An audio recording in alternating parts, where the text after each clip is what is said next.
Hello students, welcome to বিচিত্র পাঠশালা। তো আজকে আমরা যেটা করব 30 jan 2021 কারেন্ট অ্যাফেয়ার্স।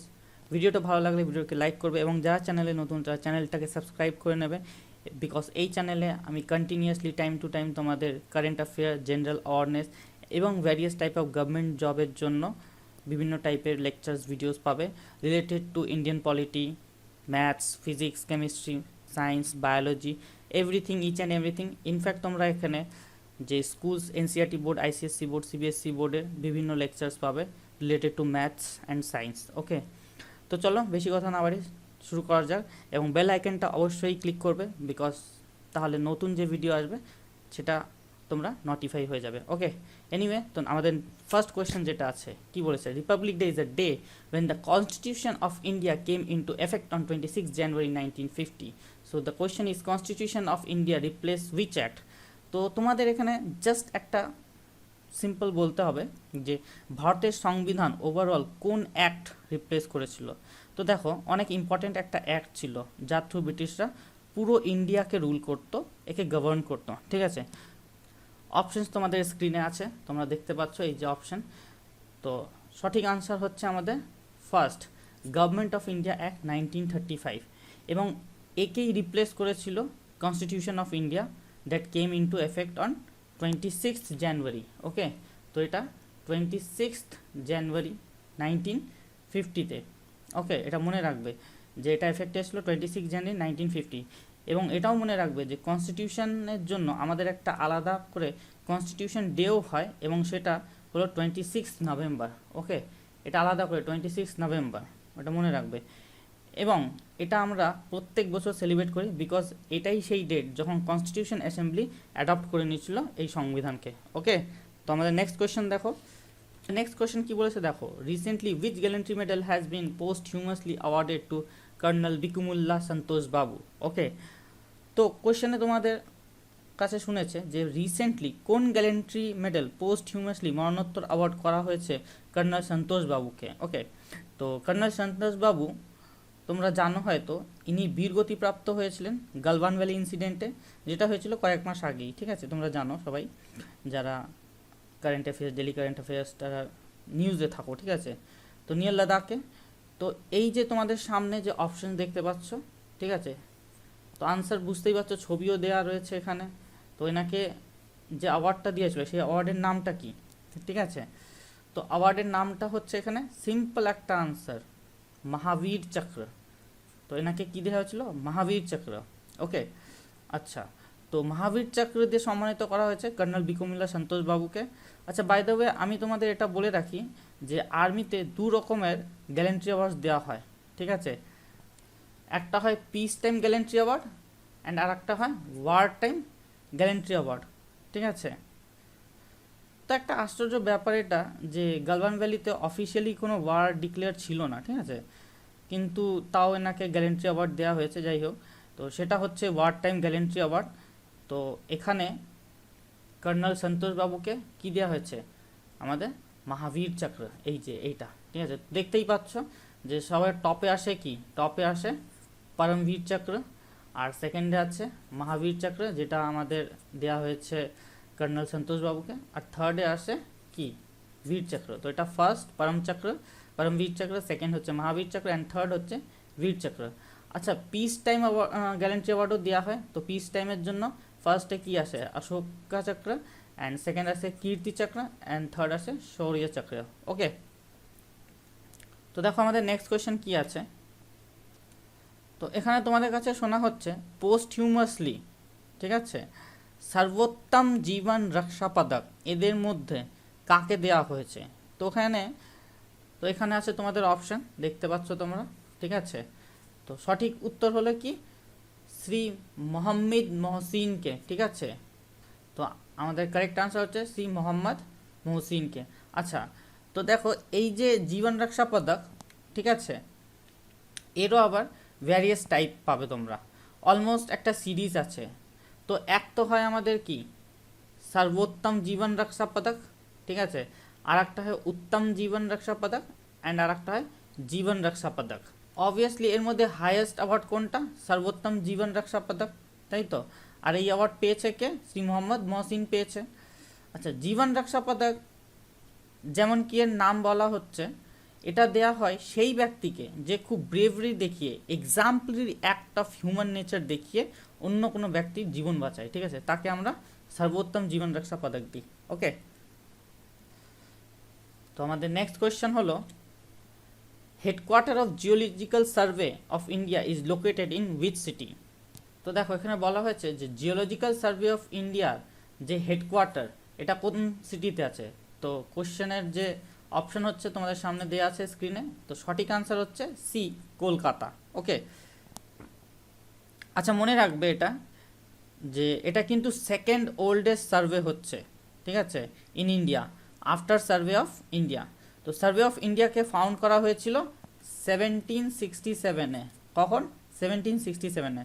আর এটাও বুঝে নাও, geological survey of India actually survey of ইন্ডিয়ার নিচে আসে, ঠিক আছে, কি বললাম, জিওলজিক্যাল সার্ভে অফ ইন্ডিয়া, ঠিক আছে, এটা অ্যাকচুয়ালি কার আন্ডারে আছে, এটা অ্যাকচুয়ালি আসে সার্ভে অফ ইন্ডিয়া, ঠিক আছে। তো এটা মনে রাখবে যে জিওলজিক্যাল সার্ভে অফ ইন্ডিয়া আসে অ্যাকচুয়ালি কার নিচে, সার্ভে অফ ইন্ডিয়ার নিচে। আর সার্ভে অফ ইন্ডিয়ার প্যারেন্ট বডি হচ্ছে কি, জিওলজিক্যাল সার্ভে অফ ইন্ডিয়া। 51-এ ফাউন্ডার ছিল কে, যেহেতু এটা ব্রিটিশ রাজ চলছিল তখন, তো এর যে ফাউন্ডার ছিল সেও একটা ব্রিটিশার ছিল, ঠিক আছে, থমাস ওল্ডহ্যাম, ঠিক আছে, এনার নাম ছিল থমাস ওল্ডহ্যাম 1851-এ। ওকে, আচ্ছা নেক্সট কোয়েশ্চেন দেখো কি বলেছে, on which day international customs day is organized in the month of January everywhere?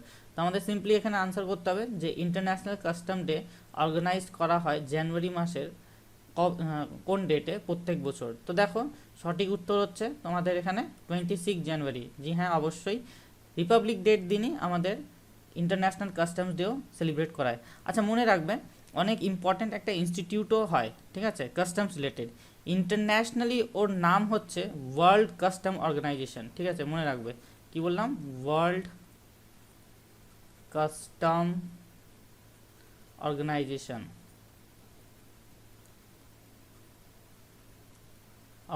ঠিক আছে, WCO শর্টে বলা হয়, WCO। এর হেডকোয়ার্টার্স কোথায়, ঠিক আছে, হেডকোয়ার্টার্স কোথায়? আচ্ছা এর মনে রাখবে এর হেডকোয়ার্টার্স হচ্ছে ব্রাসেলসে ইন বেলজিয়াম, ঠিক আছে, কোথায় আছে, ব্রাসেলসে, কোথায়, বেলজিয়ামে। ওকে, মনে রাখবে এটা। আর এখানকার মানে সরি, আর এই যে এখানকার, ঠিক আছে, মোট বলতে পারো এখনকার টাইমে এখানে 179টা, কটা বললাম, 179টা মেম্বার আছে, ঠিক আছে, খুবই একটা ইম্পর্টেন্ট জিনিস মনে রাখবে যে রিসেন্টলি এখানে 179টা মেম্বার অ্যাড আছে WCOর সাথে। ওকে, তো নেক্সট কোয়েশ্চেন দেখো কি আছে। তো দেখো এখানে কি শোনা হচ্ছে যে how much growth rate for India in 2021 has been predicted by the international monetary fund. তো এখানে শোনা হচ্ছে যে ইন্ডিয়ার গ্রোথ রেট কি থাকবে নেক্সট ফিনান্সিয়াল ইয়ারে, ঠিক আছে, IMF এর হিসাবে, মনে রাখবে, ঠিক আছে, IMF ইন্টারন্যাশনাল মনিটারি ফান্ড। তো ইন্টারন্যাশনাল মনিটারি ফান্ড একটা ভবিষ্যৎবাণী করেছে, এদের বক্তব্য যে আমাদের হিসাবে ইন্ডিয়া নেক্সট যে ফিনান্সিয়াল ইয়ার আছে ওটাই খুব ভালো গ্রোথ করবে, ঠিক আছে। তো এই যে তোমাদের সামনে অপশনস আছে দেখতে পাচ্ছ, তো গ্রোথ রেটটা যেটা কত বলেছে IMF সেটা তোমাদের বলতে হবে। তো সঠিক আনসার হচ্ছে ডি, 11.5%, ঠিক আছে, এই রেটে গ্রো করবে। আচ্ছা, আর নিজের রিপোর্টে এরা এটাও বলে দিয়েছে যে ইন্ডিয়া একমাত্র এরকম দেশ হবে যে এই টাইপের ডাবল ডিজিট গ্রোথ দেখাবে, ঠিক আছে। তো দেখা যাক IMF এখানে কতটা ঠিক আছে কি না, ঠিক আছে, সেটা বোঝাই যাবে ফিউচারে গিয়ে। আচ্ছা এটাও জেনে রাখো যে IMF এর হেডকোয়ার্টার্স হচ্ছে কোথায়, ওয়াশিংটনে, ঠিক আছে, কোথায় আছে, ওয়াশিংটনে, ডিসিতে, ওয়াশিংটন ডিসিতে, কোথায়, USA-তে, মনে রাখবে IMF এর হেডকোয়ার্টার কোথায়, ওয়াশিংটন DC, USA-তে। আচ্ছা এদের একটা প্যারেন্ট অর্গানাইজেশনও আছে IMF এরই, সেটা হচ্ছে ইউনাইটেড নেশন, ঠিক আছে, কি বললাম, ইউনাইটেড নেশন। আচ্ছা ইউনাইটেড নেশন, আচ্ছা চিফ ইকোনমিস্ট হচ্ছে এখানকার কে, মনে রাখবে, চিফ ইকোনমিস্ট, তো চিফ ইকোনমিস্ট যে হচ্ছে এখানকার গীতা গোপীনাথ। ওকে, চিফ ইকোনমিস্ট হচ্ছে আমাদের গীতা গোপীনাথ। ওকে, আচ্ছা ম্যানেজিং ডিরেক্টর মনে রাখবে, ম্যানেজিং ডিরেক্টর হচ্ছে আমাদের ক্রিস্টালিনা জর্জিয়েভা। ওকে, ইনি হচ্ছে ম্যানেজিং ডিরেক্টর, ইনি কি ম্যানেজিং ডিরেক্টর। ওকে, তো দেখো নেক্সট কোয়েশ্চেন আমাদের কি বলেছে, নেক্সট কোয়েশ্চেন বলেছে which ministry has approve a proposal to levy green tax. ঠিক আছে, কোন মিনিস্ট্রি প্রপোজাল করে দিয়েছে এটা? তো মিনিস্ট্রি যেটা প্রপোজাল করেছে অপশন হচ্ছে তোমাদের সামনে স্ক্রিনে দেখতে পাচ্ছ। তো the correct answer is ministry of road transport and highway. তো দেখো এখানে হবেটা কি, যে ট্রান্সপোর্ট ভেহিকলগুলো আছে যেগুলো অনেক পুরনো, পুরনো বলতে কত 8 বছর, কি বললাম 8 ইয়ার্স, ঠিক আছে 8 বছর থেকে বেশি পুরনো হয়ে গেছে, এগুলোর ওপর চার্জ লাগবে। ঠিক আছে, মানে চার্জ লাগতে পারে গ্রিন ট্যাক্সের জন্য যখন এরা নিজের ফিটনেস সার্টিফিকেট রিনিউল করাতে যাবে। ওকে, আর এর হিসাবে রোড ট্যাক্স বানবে এদের কত, মিনিমাম কত 10 থেকে 25% অবধি এদের রোড ট্যাক্স বানবে। বেসিক্যালি যাদের কাছে অনেক পুরনো ভেহিকেল আছে তাদের আরও বেশি ভারী ট্যাক্স দিতে হবে আন্ডার দিস গ্রিন ট্যাক্স। ওকে, তো চলো আমাদের নেক্সট কোয়েশনের দিকে এগোনো যাক। নেক্সট কোয়েশ্চেন দেখো কি বলেছে, যে which European countries prime minister has resigned recently due to কোভিড-19 ক্রাইসিস। ওকে, তো এখানে কি বলা হচ্ছে, কোন ইউরোপিয়ান কান্ট্রির প্রাইম মিনিস্টার রিজাইন করেছে কোভিড-19 ক্রাইসিসের জন্য। তো কোয়েশ্চেনের যে অপশন হচ্ছে তোমাদের সামনে স্ক্রিনে আছে। So the correct answer is D, Italy. Okay, তো ইটলিতে কন্ডিশন এই মুহূর্তে কি খুবই খারাপ আছে, আর এদের ইকোনমিও কি খুব সাফার করছে। তো ফাইনালি ইনি যাও অবস্থা আছে ইটলিতে এর রেসপন্সিবিলিটি নিয়েছে। ঠিক আছে, মানে যে এখন তো প্রাইম মিনিস্টার চেঞ্জ হয়ে গেছে, তো গত প্রাইম মিনিস্টার যে ছিল, ঠিক আছে উনি সব রেসপন্সিবিলিটি নিয়েছে। তো আর এখানে ইনি করে নিয়েছে রিজাইন, কে আমাদের গত প্রাইম মিনিস্টার যে ইটলির ছিল উনি রিজাইন করে নিয়েছে। আর ইটলিতে যে প্রেসিডেন্ট আছে সে প্রেসিডেন্ট হচ্ছে কি সার্জিও, প্রেসিডেন্ট সার্জিও, ইনি অ্যাকসেপ্ট করে নিয়েছে প্রাইম মিনিস্টারের রেজিগনেশন। আর ইটলির রাজধানী কি, ইটলির রাজধানী হচ্ছে রোম। ওকে, ইটলির রাজধানী রোম মনে রাখবে। এবং কারেন্সি কি, এখানে কারেন্সি চলে ইউরো। ঠিক আছে, কারেন্সি চলে এখানে আমাদের ইউরো, মনে রাখবে মাইন্ডেড। আর তার সাথে এটাও মনে রাখবে যে ওয়ার্ল্ডের সব থেকে বেশি ইউনেস্কো ওয়ার্ল্ড হেরিটেজ সাইট কোথায় পাবে তোমরা, এই ইটলিতেই পাবে। ঠিক আছে, সব থেকে বেশি world heritage, UNESCO world heritage site. Okay, দেখো আমাদের নেক্সট কোয়েশ্চেন কি আছে, বলছে recently CM of Punjab laid the foundation stone of Jallianwala Bagh Sanitary Memorial. Acha, this is correction. Sanitary Memorial Park. Okay. In which year the Jallianwala Bagh massacre occurred? তো কোশ্চেনের option হলো তোমাদের সামনে স্ক্রিনে এই যে। তো correct answer is 1919 is the correct answer. আচ্ছা মনে রাখবে যে জালিয়ানওয়ালা বাগ হয়েছিল কত, 13 এপ্রিলে। ওকে, কবে হয়েছিল, 13 এপ্রিলে 1999-এ, যখন ঠিক আছে ওই সময় acting brigadier general Reginald Dyer order করেছিল নিজের সোলজার্সদের যে আনআর্মড সিভিলিয়ানসদের গুলি করা হোক। ঠিক আছে, ইন জালিয়ানওয়ালা বাগ, অমৃতসর, পাঞ্জাব। ওকে, তো the answer is 1919। Next question দেখো কি আছে আমাদের, recently foundation day of ICMR NCDIR was celebrated on which day. ঠিক আছে, সো অপশনস ইন হিয়ার তোমাদের স্ক্রিনে দেখতে পাচ্ছ। তো the correct answer is 25th January. 25th জানুয়ারিতে সেলিব্রেট করা হয়। ঠিক আছে, ICMR দেখতে পাচ্ছ Indian counselling of medical research, এদেরই অনেকগুলো পার্ট আছে। তো সেখান থেকে একটা পার্ট হচ্ছে NCDIR। মনে যেহেতু ICMR এর একটা খুবই ইম্পর্টেন্ট পার্ট NCDIR, এই জন্য পুরো বছর এরা নিউজে থাকে এবং সাম আদার সিজনস। তো এখানে তোমাদের এটাই শুনেছিল যে এরা নিজের ফাউন্ডেশন ডে কবে সেলিব্রেট করেছিল। তো আনসার হচ্ছে 25th জানুয়ারি। তো আজকের ডেটে তোমরা যাও রিপোর্ট দেখছো, ডেটা দেখছো ডিউরিং প্যান্ডামিক, তো সমস্ত রিপোর্ট যেটা আছে কার থ্রু আছে, এনসিডিআই এর, national centre for disease informatics and research. Okay, মনে রাখবে। তাছাড়াও এরা ফ্রেমওয়ার্ক বানায় on telemedicine, management of cancer, diabetes, cardiovascular disease, ঠিক আছে, ভ্যারিয়াস টাইপ অফ। তো অনেক বেশি ইম্পর্টেন্ট এদের রিপোর্টসগুলো হয়, তো মনে রাখবে, ঠিক আছে।